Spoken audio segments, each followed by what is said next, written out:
Assalamualaikum warahmatullahi wabarakatuh. Perkenalkan, nama saya Alifa Sabrina Putri dengan NPM 101.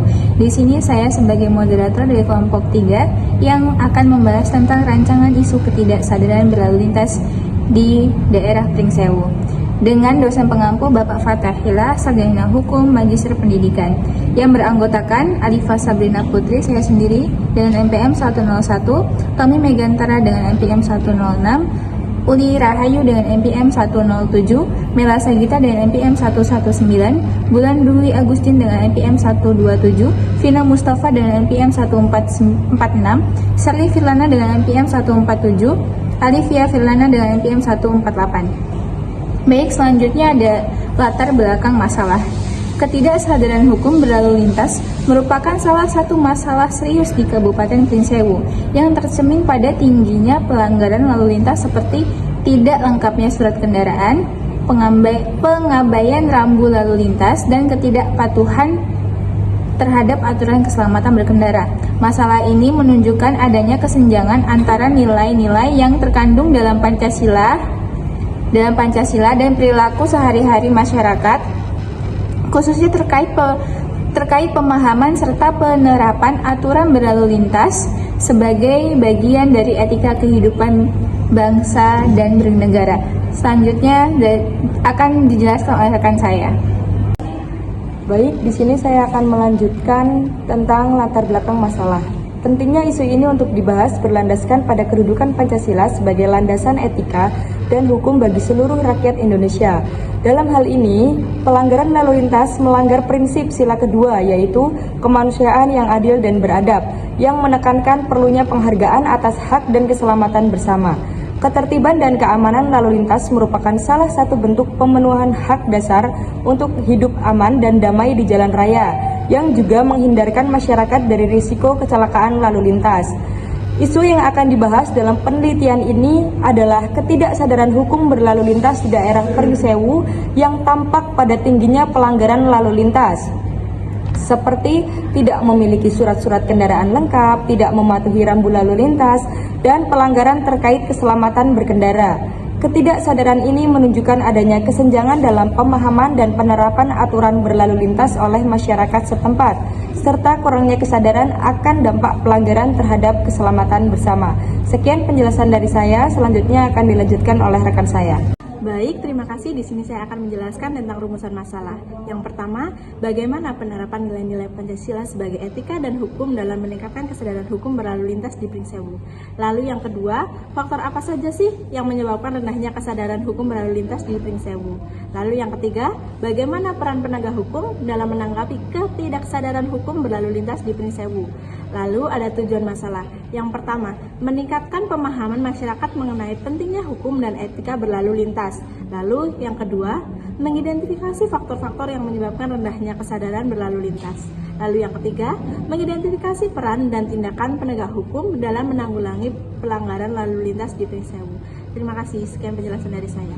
Studi terkait mengenai ketidaksadaran hukum lalu lintas telah dilakukan di beberapa daerah Indonesia yang menunjukkan adanya hubungan antara edukasi masyarakat dan penegakan hukum yang berkonsisten dengan tingkat kepatuhan berlalu lintas. Beberapa penelitian juga menyoroti penting pendekatan edukasi berbasis etika, termasuk penerapan nilai-nilai Pancasila dalam mempengaruhi kesadaran hukum masyarakat. Kerangka teoritis. Penelitian ini menggunakan teori etika yang terkandung dalam Pancasila, terutama sila kedua yang menekankan kemanusiaan yang adil dan beradab, serta sila ketiga yang menekankan persatuan Indonesia. Dalam konteks ini, kesadaran berlalu lintas seharusnya berdasarkan pada nilai kemanusiaan dan keselamatan bersama. Selain itu, teori perubahan sosial juga digunakan untuk memahami faktor-faktor psikologis dan sosial dalam kehidupan hukum lalu lintas.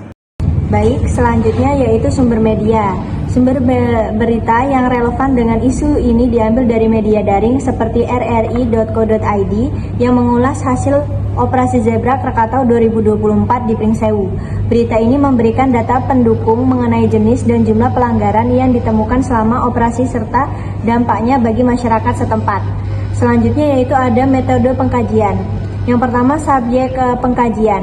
Subjek penelitian ini adalah masyarakat Pringsewu sebagai pengguna jalan serta aparat kepolisian di Pringsewu sebagai penegak hukum yang bertugas mengawasi kepatuhan lalu lintas.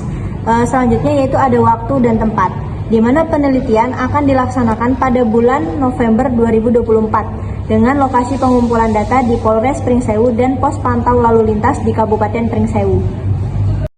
Selanjutnya itu ada metode pengumpulan data. Yang pertama itu wawancara. Wawancara dengan pihak kepolisian untuk memahami pandangan mereka tentang tingkah kepatuhan masyarakat terhadap hukum lalu lintas. Yang kedua itu ada observasi. Observasi di lokasi-lokasi yang sering terjadi pelanggaran untuk mendapatkan data pelanggaran yang umum terjadi. Yang ketiga itu analisis berita. Melakukan analisis terhadap laporan operasi Zebra Krakatau dari berita daring si pengumpulan data di Polres Pringsewu dan Pos Polantas Lalu Lintas Kabupaten Pringsewu.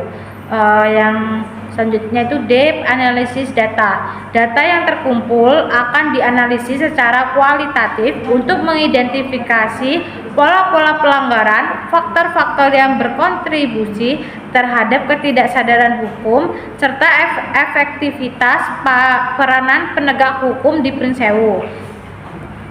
Yang itu indikator kinerja. Indikator keberhasilan proyek ini diukur dari jumlah wawancara yang berhasil dilakukan, jumlah observasi lapangan, dan analisis berita terkait. Selain itu, wawasan yang diperoleh oleh penegak hukum dan masyarakat menjadi ukuran keberhasilan dalam memahami faktor-faktor ketidaksadaran hukum. Yang F itu metode evaluasi.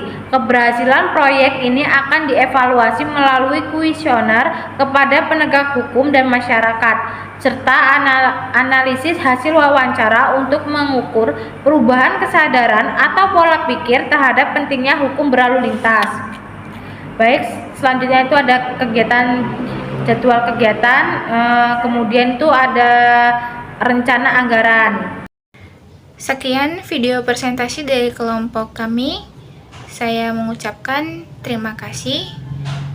Wabillahi taufiq wal hidayah. Wassalamualaikum warahmatullahi wabarakatuh.